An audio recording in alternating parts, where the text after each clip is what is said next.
Murali, for giving us some time of your busy schedule. The Music Academy is a very imposing venue for artists. It's exciting at once and also daunting when they're invited to perform there. And it's perhaps one of the few organizations that has worked on improving facilities year after year, especially under your able leadership in recent years. This year, are there any surprises ahead for listeners? So basically, Music Academy's original auditorium was well designed. It was good for its day and age. In fact, it was inaugurated by no less a person than, or the foundation stone was laid by no less a person than the first Prime Minister of India. Actually, we started in 2006 with basics, with the toilets, which everybody was saying was like railway station toilets. And then we replaced the seating with a comfortable seating, both in the ground floor first and balcony. Balcony actually structural work needed to be done because even at the cost of losing capacity, losing about 150 seats, we needed to give comfort and with safety as the prime consideration. So the auditorium's capacity is about 1450 now. Right.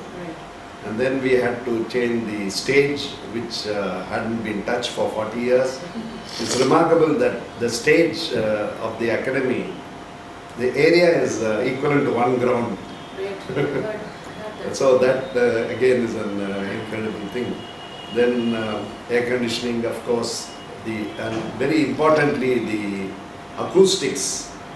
In 2007 itself, we got a sponsor who set up a state-of-the-art Bose acoustic system, and that was, I think, the benchmark for all auditorium here.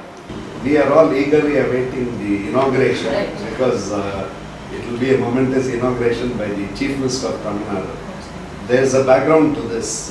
She was due to inaugurate our festival in 2005. When we took over in November, that December she was due to inaugurate, but unprecedented rains and floods in Chennai kept her away for monitoring the flood relief efforts and so on. So at that time she had said she would inaugurate at a future date. So this time, happily, she is fulfilling her commitment remarkably after 7 years. Right. And so it's quite, I'm sure it's very exciting. And it was, we all look forward to it. Coming to our Sangeeta Kalanidhi Award, this is, as you know, the most coveted award in Carnatic music in this field.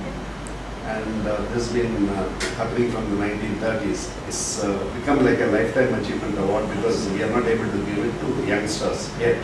Because there are many other senior deserving musicians who warrant this recognition. So this year, the artist chosen is a very eminent vocalist, Trishul Ramachandran, who is the torchbearer of the GNB style.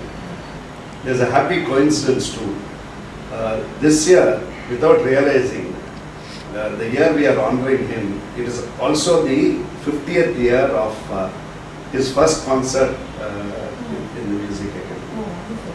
But the fact that he's getting the award this year, in the 50th year, I think that has some significance. You know, Sangeeta Kala Acharya Award, where a musician was, or a dancer earlier, but now it's musician because dance we have a separate award.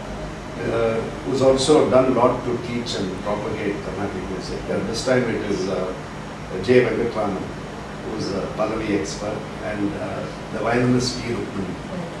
And TTK award, this year there's an interesting choice also. One is Ullapadi Sri Ramurthy is a mridangist. That's a straightforward award. But Sri K.S. Raghunathan is a musician first, but also an expert sound recording engineer. He's a pioneer in that, was recorded from M.S. Subbulakshmi to others and in stereo in those days. He is an expert. So they recognized him for both. But he's a musician as first. Then musicologist award, Professor Dr. Rita Rajan, who's also the academic coordinator of our advanced school, but very eminent musicologist. Natya Kala Acharya Award. Right. This year it's Professor Sudharani Raghupati. You know, it is not only on amenities and infrastructure we are concentrating. Right. We are not neglected academic area either, because Right. about 2 years ago we started an advanced school of Carnatic music, aiming at very high standards of excellence and musicianship. Finally, it's a fine balance between tradition. That is, we should not lose sight of classicism and the tradition, classical music. We can't stray into other areas, but within that framework, we are trying to be as modern as we can. Otherwise, that's one. See, we don't have fusion and other sorts of music because our remit is only classical music. See, every day we have 5 concerts, as you know. The morning is for veterans and former Sangeeta Kalanidhis. Because many of them, we find that other organizations have dumped them because they do not get the crowds that they used to in their younger days. But then their vintage music is as much in demand as any other music. Sometimes the Morning slot is always these veterans, and we get very good audience for that. And we used to have Neduluri and Srikantan even at the age of 91 till last year. But there are other veterans and Sangeeta Kalanidhis were there. Then the junior, sub-senior. The evening 2 slots are the prime slots, where now we have promoted 3 young artists this year to that slot.